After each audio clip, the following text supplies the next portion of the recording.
ஃப்ரண்ட்வுட்ஸ் மக்களுக்கு வணக்கம். கரூருக்கு மக்களை சந்திக்க போனாரா, இடைத்தேர்தல் பிரச்சாரத்துக்கு போனாரா சிஎம்?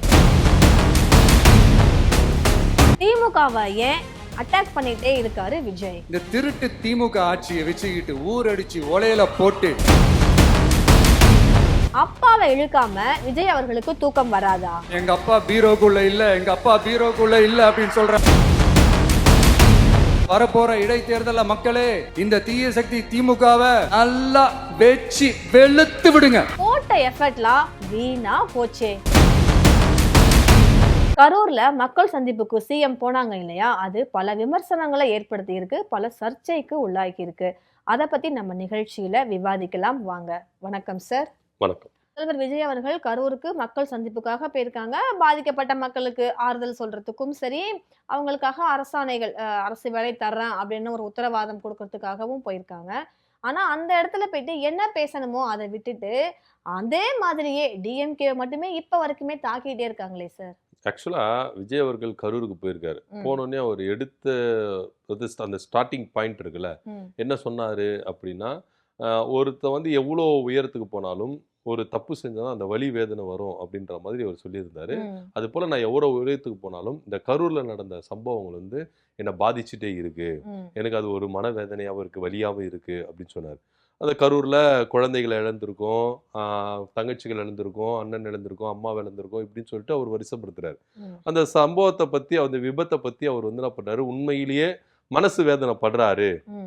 பாக்குறவங்களுக்கெல்லாம் எப்படி தெரியும், ஆமா ஒரு சிஎம் வந்து மனசு வேதனை படுறாரு, அந்த விபத்தை வந்து அவர் என்ன பண்றாரு தாங்கிக்க முடியல அப்படின்றதான் நம்மளால யோசிக்க தோணுது. ஆனா இவ்வளோ பண்றாருல, குறைஞ்சபட்சம் ஒரு நிமிஷம் ஆகுது, 41 பேர் இறந்தாங்களேன்னு சொல்லிட்டு ஒரு மௌன அஞ்சலி செலுத்த முடிஞ்சுதா? நீங்க பக்கமா டைலாக் பேசுறதெல்லாம் விட்டுருங்க. இதெல்லாம் வந்து பேசிக்கா வந்து சொல்லி கொடுத்து தான் பண்ணணும் அப்படின்னு இவருக்கு தானாவும் பண்ணல, சொல்லி கொடுத்தும் பண்ணல அப்படின்னும் போது எந்த அளவுக்கு நீங்க இப்ப கரூருக்கு ஏன் போனீங்க? அந்த பாதிக்கப்பட்ட மக்களுக்கு நீங்க பார்க்க போறீங்க, துக்க விசாரிக்க போறீங்க, நிகழ்ச்சியில கலந்து நன்றி சொல்ல போறீங்க, எல்லாமே போறீங்க. குறைஞ்சபட்சம் நீங்க வந்து ஒரு மௌன அஞ்சலி செலுத்திருக்கலாமே, ஒரு நிமிஷமாவது. சட்டமன்றத்திலேயே அவங்க அந்த அஞ்சலி எதுவும் செலுத்தல. கூட கருப்பு பேண்ட் கருப்பு ஷர்ட் தான். ஆமா, எப்பவுமே ஒயிட் அண்ட் பிளாக்ல தான் போவார் அவர். அந்த ட்ரெஸ் கோட்ல தான் அவர் இருப்பார் சிஎம். அப்படி இன்னைக்கு பிளாக் அண்ட் பிளாக் போனதுக்கு என்ன காரணம்னா, நான் வந்து என் துக்கத்தை வந்து நான் என்ன பண்றேன் இருக்கிறேன் அப்படின்றது காட்டுறதா போறாரு. நீங்க குறைஞ்சபட்சம் ஒரு மௌன அஞ்சலி செலுத்தல, ஒரு 50 செகண்ட், ஏதோ ஒரு 20 செகண்ட், ஏதோ ஒரு செகண்ட் என்ன பண்ணிருக்கலாம், மௌன அஞ்சலி செலுத்திருக்கலாம். மௌன அஞ்சலி செலுத்துறேன் ஏன் சொல்றேன் அப்படின்றதுன்னா, அவர் தான் சொன்னாரு, இது மேற்றிருந்து எந்த கட்சியும் இந்த மாதிரி ஒரு சம்பவம் நடக்கக்கூடாது அப்படின்னா கரூர்ல ஒரு நினைவு தூணை வந்து நான் என்ன பண்ண போறேன், நினைவு சின்னத்தை நான் ஏற்படுத்த போறேன், தாவேகா சார்பில் ஏற்படுத்த போறேன் அப்படின்றாரு. ஸோ இந்த அளவுக்குலாம் யோசிக்கிற விஜய் ஏன் ஒரு மௌன அஞ்சலி செலுத்தல அப்படின்ற ஒரு கேள்வி நமக்கு இருக்கு. ஏற்கனவே 41 பேர் இறந்தவங்களுக்கு ஒரு கண்ணீர் அஞ்சலி கூட போஸ்டர் ஒட்டது முடியல. ஏன்னா அந்த விபத்துகள் சம்பவம் நடந்த பிறகு ஓடி போய் ஒளிஞ்சுக்கிட்டாங்க, எல்லாருமே ஓடி போய் ஒளிஞ்சுக்கிட்டாங்க.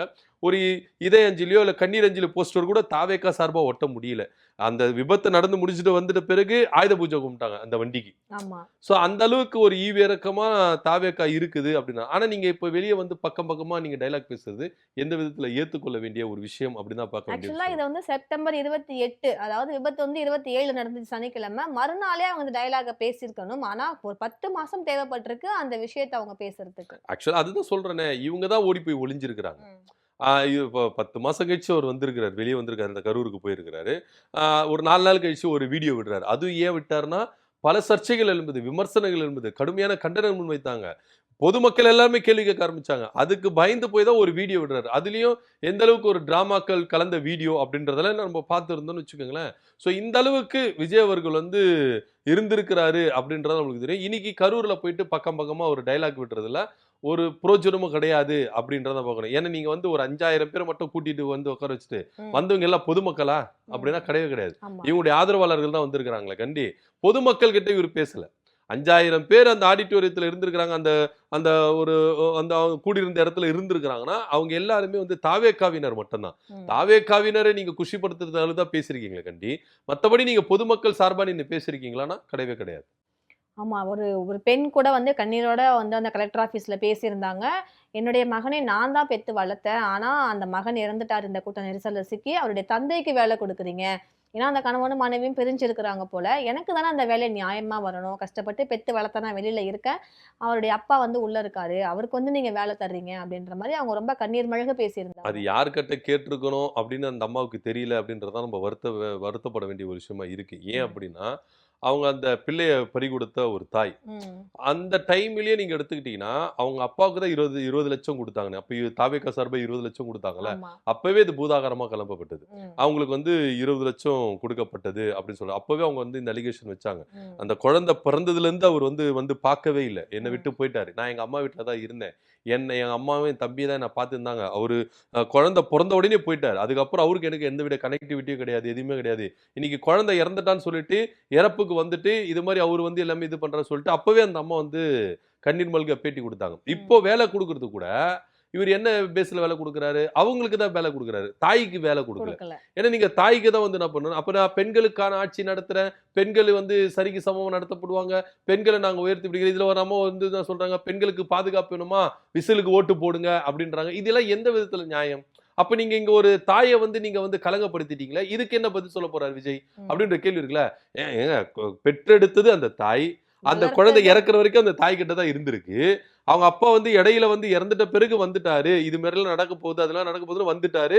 உடனே என்ன பண்றாங்க? எல்லாத்தையும் நீங்க அவங்க ஃபேவரா குடுக்குறீங்கன்னா, அப்போ தாய்க்கு நீங்க ஏன் குடுக்க மாட்டேன்றீங்க? இப்போ ம். இவ்ளோ விஷயங்கள் நடக்குதுல்ல. ஆமா. இப்ப இதெல்லாம் விஜய்க்கு தெரியாம இருக்குமா?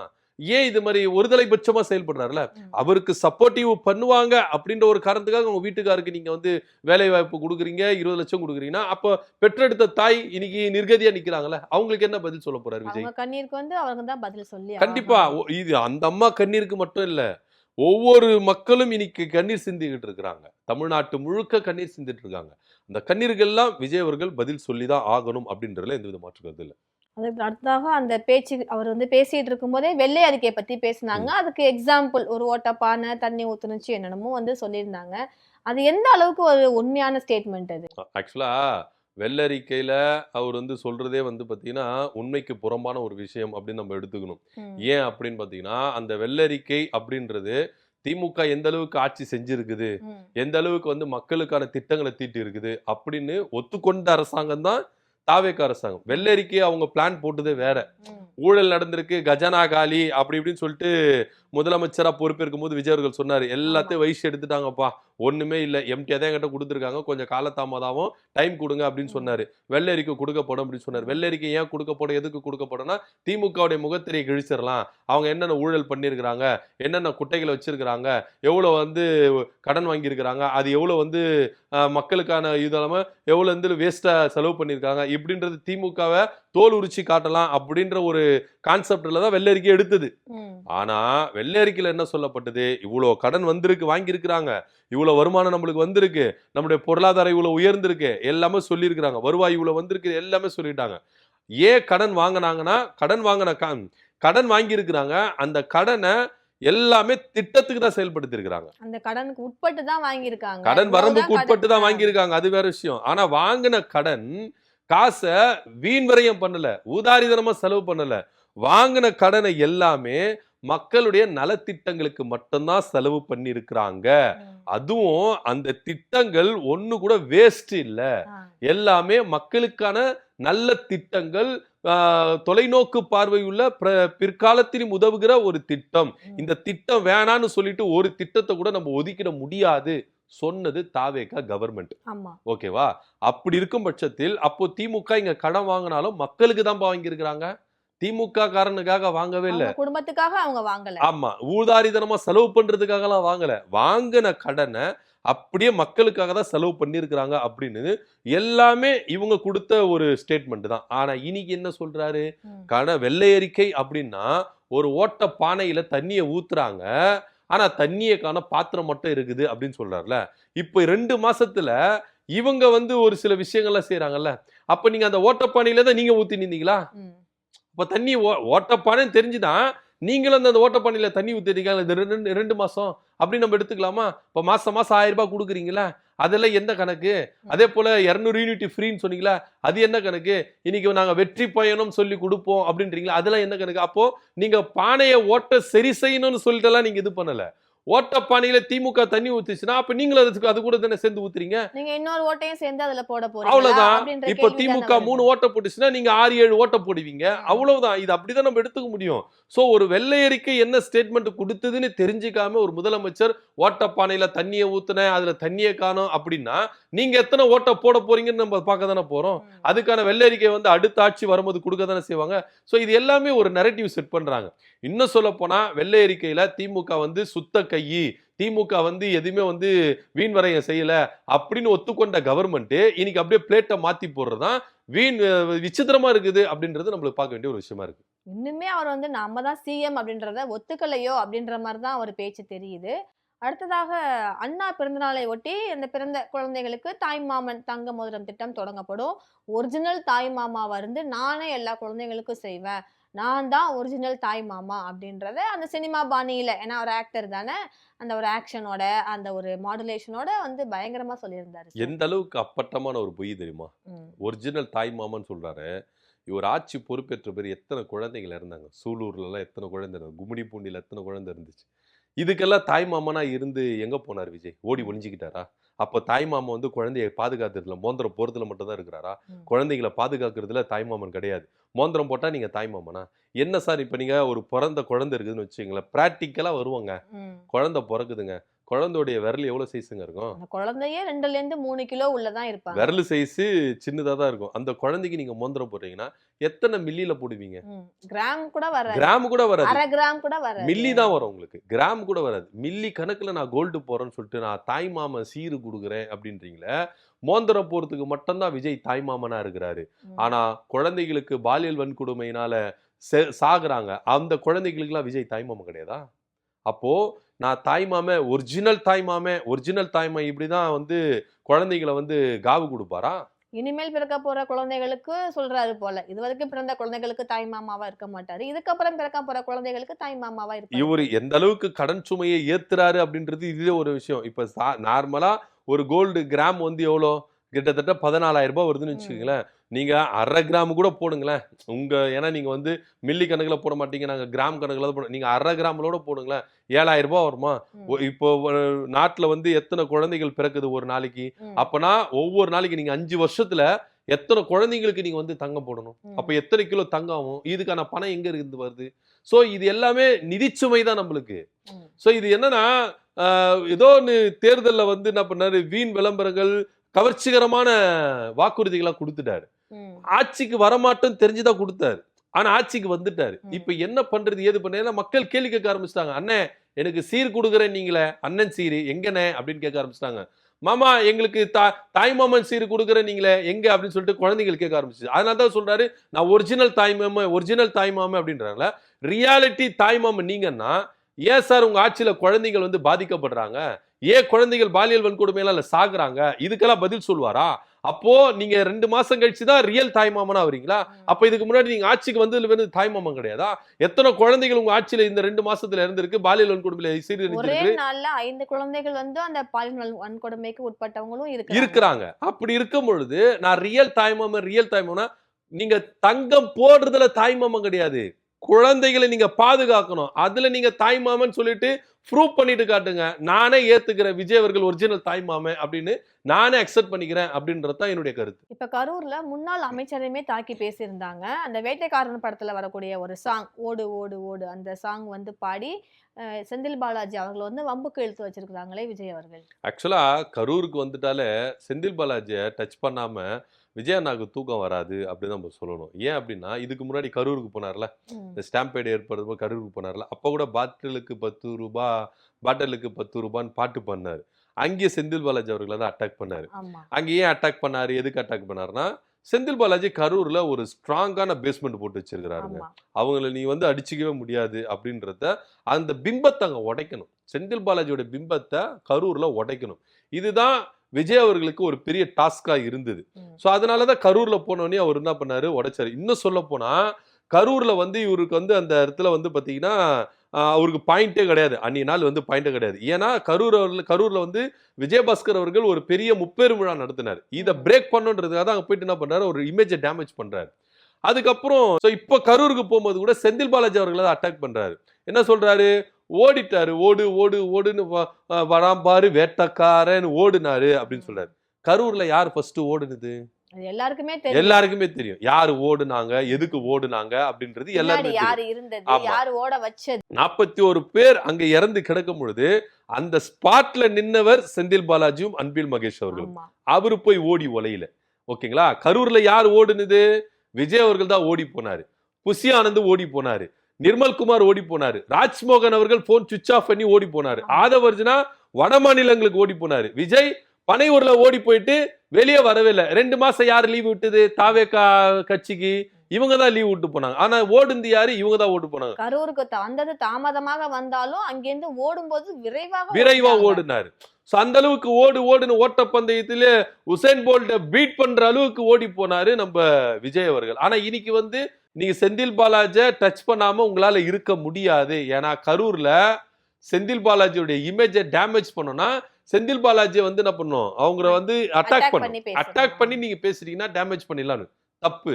செந்தில் பாலாஜி அவர்களை நீங்க எந்த அளவுக்கு அட்டாக் பண்றீங்களோ கரூர்ல அந்த அளவுக்கு அவர் வளர்ந்துட்டு வருவார் அப்படின்றது தான் நிதர்சனமான உண்மை இருக்கு. இப்போ கூட கரூருக்கு போறதுக்கு முன்னாடி செந்தில் பாலாஜியை அரெஸ்ட் பண்ணணும், ரிமாண்ட் பண்ணணும் அப்படின்றதுனால தான் அவர் மேல நீங்க ஒரு பொய்யான கேஸ் கொடுத்தீங்க. இப்ப அந்த ரிமாண்டே உடைச்சிட்டு வெளியே வந்திருக்கிறார் செந்தில் பாலாஜி அவர்கள். இப்ப இங்க யாரு ஓடி போனா யாரு தில்லா நிக்கிறா அப்படின்றது விஜய் அவர்களே தெரிஞ்சுக்கணும். கரூர்ல நீங்க பொய் வழக்க போட்டு அரெஸ்ட் பண்ணி ரிமாண்ட் பண்ணணும்னு நினைச்ச செந்தில் பாலாஜி எல்லாத்தையும் தவிடு பொடியாக்கி அவர் என்ன பண்ணிருக்காரு, இன்னைக்கு நிலைச்சு நிக்கிறாரு. ஆனா கரூர்ல 41 பேர் விபத்து நடந்த பேர் ஓடி போனவங்க இது தாவேகா கூட்டத்தினர் தான். ஆனா இன்னைக்கு வந்து இவங்க இது மாதிரி பண்றாங்கன்னா இது ஒரு நரேட்டிவ் செட் பண்றது தான். நான் அதுதான் சொன்னேன், ஒரு 5000 பேர் உங்க கட்சி நிர்வாகிகளை கூப்பிட்டு நிக்க வச்சுட்டு, உங்களுக்கு சப்போர்ட் பண்றவங்களை நிக்க வச்சுட்டு, உங்க ரசிகர்களை நிக்க வச்சுட்டு நீங்க என்ன வீரவசனாலும் பேசலாம். அதுல எந்த வித மாற்று கருத்து இல்லை. ஏன்னா அங்க இருக்கிறவன் நீங்க கண்ணை காட்டினாலும் விசில் அடிச்சு கை தட்டுவான், நீங்க கையை தூக்குனாலும் விசில் அடிச்சு கை தட்டுவான். பொதுமக்களுடைய கருத்து என்ன? பொதுமக்கள் கிட்ட நீங்க வந்து நின்று பேச முடியுமாங்க? அதுதான் இங்க கேள்வி. நீங்க பொதுமக்கள் எத்தனை பேர் கஷ்டப்பட்டுக்கிறான், அவங்களுடைய கேள்விக்கு பதில் என்ன? நீங்க ஏன்னா அங்க இருக்கிறவன் யாரும் கேள்வி கேட்க மாட்டான். கேள்வி கேட்கிற செய்தியாளர்கள் நீங்க வெளியே துரத்துறீங்களா? செய்தியாளர்களே ஒரு சிஎம் வந்து நிகழ்ச்சி நடத்துறாருன்னா கேள்வி கேட்ட போறாங்க, அங்க எதனா அசம்பாவிதம் நடந்தா படம் பிடிச்சிட போறாங்க அப்படின்னு பயந்துகிட்டு செய்தியாளர்களை நீங்க வெளியே துரத்துறீங்கன்னா அப்ப பத்திரிகை சுதந்திரம் எங்க போச்சுங்க? அப்போ விஜய் நிகழ்ச்சியில பத்திரிகையாளர் கலந்துக்க கூடாதா அப்படின்னு கேள்வி இருக்கு. அப்போ நீங்க என்ன பண்றீங்க, திட்டமிட்டு இது ஒரு அடக்குமுறை, பத்திரிகையாளர் மேல நீங்க அடக்குமுறை செயல்படுத்துறீங்க. பத்திரிகைக்காரங்க நீங்க சந்திக்க மாட்டேன்றீங்க. ஆனா உங்க நிகழ்ச்சியை பத்திரிகைக்கார கவரேஜ் பண்ண வந்தா கூட கவரேஜ் பண்ணக்கூடாது, நீங்க வெளியே போங்க துரத்தி விடுறீங்களா? இது எந்த விதத்துல நியாயம்? அப்போ இது ஒரு வகையில பத்திரிகையை வந்து நீங்க நசுக்குறீங்க, பத்திரிகை சுதந்திரத்தை நீங்க வந்து நசுக்குறீங்க அப்படின்னு தான் இங்க நம்ம எடுத்துக்கொள்ளணும். உண்மையிலேயே கரூர்ல யாரு ஓட்டப்பந்தயத்தில் ஜெயிச்சு ஓடி போனா அப்படின்றது மக்களுக்கு தெரியும். சோ நீங்க செந்தில் பாலாஜி அவர்களை அட்டாக் பண்ணி அவர் இமேஜை டேமேஜ் பண்றது தான் விஜய் அவர்கள் தொடர்ச்சியா கரூருக்கு வந்தாலே செந்தில் பாலாஜி அவர்களை அட்டாக் பண்றாரு அப்படின்னு நம்ம எடுத்துக்கணும். Okay sir. இப்ப சட்டமன்றத்துல வந்து சிஎம் அவர்களை வந்து பேசுங்க சிஎம்லாம் நிறைய சொன்னாங்க.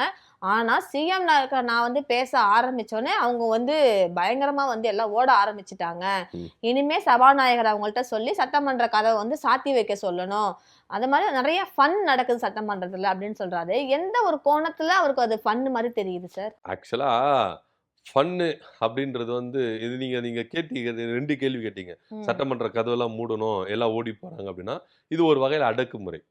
இப்ப இது வரைக்கும் எந்த முதலமைச்சர் அப்படி செஞ்சதில்லை. ஜனநாயக நாட்டுல ஒவ்வொரு எம்எல்ஏக்களும் மக்கள தேர்ந்தெடுக்கப்பட்டிருக்காங்க. இருக்கணுமா இருக்கக்கூடாதான்னு சொல்லிட்டு அவங்களுடைய விருப்பம்.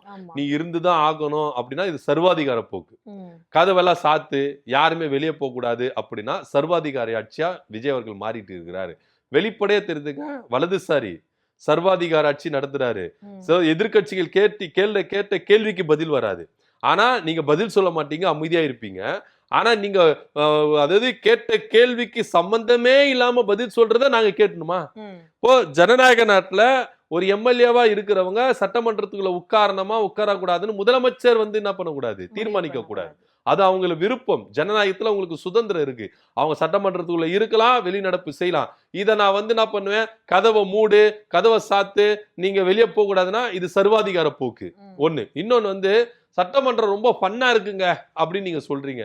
எதை வச்சு சட்டமன்ற ஃபன்னா இருக்குன்றீங்க? எப்பேற்பட்ட இடம் அது? மக்களுடைய கேள்விகளை எதிர்க்கட்சிகள் ஆக்கப்பூர்வமா கேள்வி கேட்டுட்டு இருக்காங்க. அந்த கேள்விக்கு பதில் சொல்றதுக்கு விஜய் அவர்களுக்கு வக்கு இல்ல.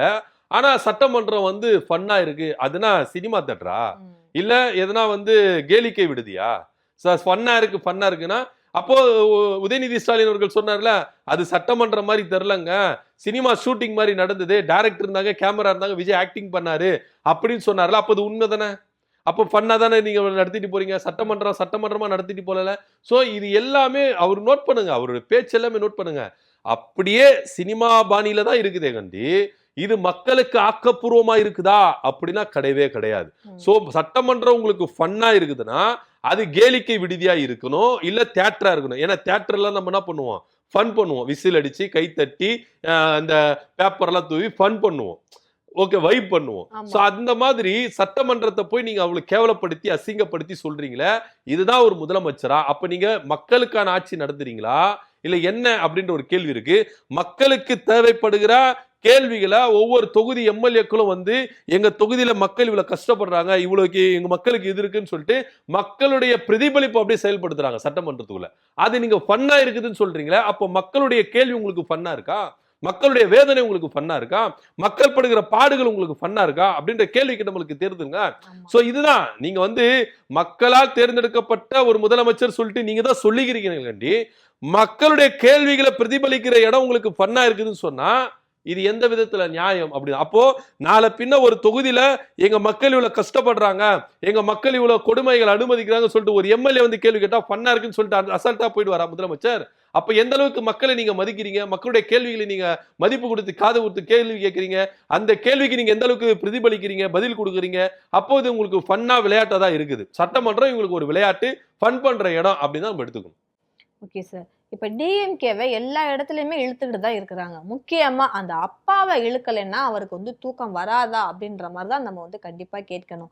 சட்டமன்றத்திலயும் அப்பாவை காணும்ன்ற மாதிரி பேசினாங்க. இன்னைக்கு கரூர்ல கூட அந்த இடத்துல கூட மு.க. ஸ்டாலின் அவர்களை தான் வந்து தாக்கி பேசுறாங்க. டிஎம்கேவை தான் எப்ப பார்த்தாலுமே தாக்கி பேசுறாங்களே, ஏன் சார்? ஆக்சுவலா இவங்களுக்கு வந்து பாத்தீங்கன்னா திமுகவை தொடாம தூக்கமே வராதுங்க. இப்போ கூட தீய சக்தி தீர்ந்து போன சக்தின்னு சொல்லிட்டு அதிமுகவை திமுக விமர்சிக்கிறாங்க. அப்பாவை காணும்னு சொல்லிட்டு சட்டமன்றத்துல ஒரு விஷயத்த சொன்னாரு, அதுல எந்த அளவுக்கு வாங்கி கட்டிக்கினார் விஜய் அப்படின்றதெல்லாம் நம்ம பார்த்தோம். இப்போ வந்து எங்க அப்பா பீரோக்குள்ள இல்ல அப்படின்னு சொல்லிட்டு கிண்டல் பண்றாரு. ஏன் தொடர்ச்சியா இந்த மாதிரி ஒரு கேலி கிண்டல் செய்யறாரு? இத்தனைக்கும் கூட்டணி கட்சிகள்லாம் இவருக்கு வந்து ஆதரவு தெரிவிச்சாங்கல்ல, இந்த கட்சிகள் கூட விமர்சனங்கள் முன் வச்சாங்க. ஏன்னா முதலமைச்சரா இருந்த மு.க. ஸ்டாலின் அவர்கள் எந்த அளவுக்கு ஆளுமை மிக்க ஒரு தலைவர் அப்படின்றது அவங்களுக்கு தெரியும்.